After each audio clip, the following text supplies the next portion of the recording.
Salut, c'est VV, comment allez-vous? Mettez des likes et des commentaires s'il vous plaît. Aidez-moi à exister dans l'algorithme. J'aime bien Brut parce que ça me sert à prendre le pouls de la société. Ils ont sorti une vidéo.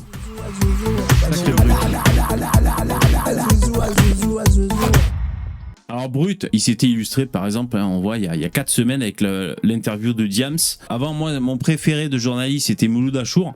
Ben, lui il a détrôné. Hein. Lui il a complètement ringardisé Mouloud Achour, c'est devenu mon préféré lui. Bon bref.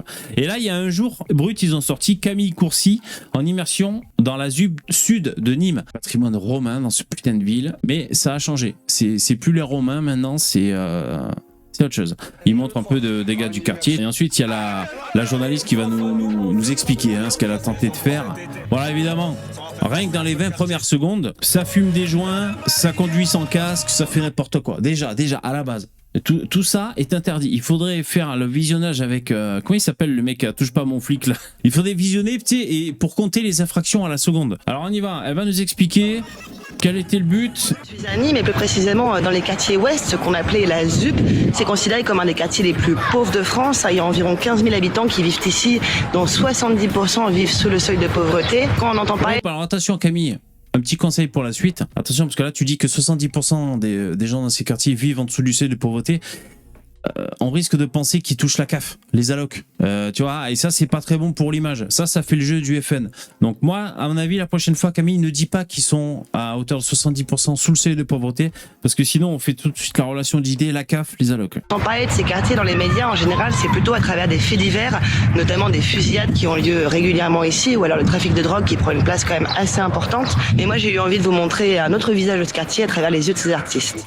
Voilà, alors ça c'est quand même fantastique. Donc c'est vrai que des fois il y a des tournantes, des fois il y a des gamines qui se font cramer, des fois il y a des malfrats qui font du deal et tout ce qu'ils peuvent faire, qui tirent sur les pompiers, les flics, tout ce genre de merde. Et d'ailleurs, si la police veut aller là-bas, je pense que c'est pour ramener la paix, pour que les gens de ces quartiers vivent sereinement. Si les gens ne sont pas des malfrats, ils ont rien contre la police qui vient rétablir la paix. Pas normalement. Merci Camille, c'est vrai que c'est après tout. C'est pas parce qu'il tire à la calache et qu'il y a des tournantes et ça deal qu'il faut parler que de ça. Il y a des endroits où c'est invivable pour les gens même qui vivent là-bas. Parler d'autre chose que les problèmes qui gâchent la vie des gens qui vivent là-bas et aussi qui minent le moral des autres Français qui se disent qu'est-ce qui est en train de devenir la France, c'est rendre service à personne. Donc moi ça m'énerve. Donc ils demandent pourquoi vous parlez du quartier dans vos musiques et tout ça dans vos chansons. Donc ils expliquent qu'ils s'identifient vachement à leur quartier et tout, voilà, ils ont des codes en commun, puis ils ont grandi là, quoi. C'est tout, c'est leur univers. Alors d'ailleurs, on peut, je remarque quelque chose qu'on sait déjà, c'est qu'il y a un gros clivage, quoi. Je veux dire, moi, par exemple, j'ai rien à voir avec eux, quoi. C'est-à-dire, si j'ai pu écouter du rap, c'est une musique parmi d'autres que j'ai écouté. J'ai pas envie de prendre les codes de langage, d'attitude. J'ai pas envie de prendre les références sociales et tout. Tout ça m'intéresse pas. Moi, ça m'est arrivé dans mon cursus de vivre avec des mecs comme ça, dans mon parcours. Je suis pas allé plus loin parce que ça faisait pas écho en moi. Ça m'attirait pas. Voilà ce que je peux dire. Ça signifie d'autant plus, on pourrait dire, l'espèce de sécession, le clivage. Alors ensuite, il montre lui qui a créé un studio d'enregistrement là dans son appart et tout. Bon, il fume des buzz, mais bon, on va dire que c'est un détail. La gamberge, là tu m'as posé. Donc là, elle leur a demandé pourquoi ils font de la musique. Une question. Alors qu'à la base, c'est vrai, je voulais écrire un livre. Moi, je voulais même pas faire de musique, ça.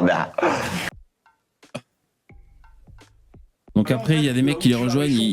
Donc il dit à Camille, ça c'est quand il y a les flics. On a un cri, tu vois, pour avertir quand il y a les flics qui arrivent. Donc ça c'est complètement banalisé, c'est-à-dire prévenir qu'il y a les flics qui arrivent pour faire foirer leur interpellation qui aurait but de ramener l'ordre. C'est complètement monnaie courante. Camille assume tout à fait que ce soit normal. Il y avait les civils là. Ils sont passés là. La police ? Ouais. Qu'est-ce qu'ils font ici ? Faut leur demander. Donc là, Camille qui demande, il y avait la police en civil, qu'est-ce qu'ils font ici? Camille, tu l'as dit toi-même dans l'intro, ces quartiers c'est connu pour le trafic de drogue, pour les trafics d'armes, pour la délinquance en tout genre. Enfin Camille, qu'est-ce qu'ils foutent là les flics? Ils viennent charbonner. Du check ça. Pourquoi ça ne passe pas des quartiers ? Donc il dit qu'en fait là il sort très rarement de son quartier finalement. Parce qu'il y a tout ici.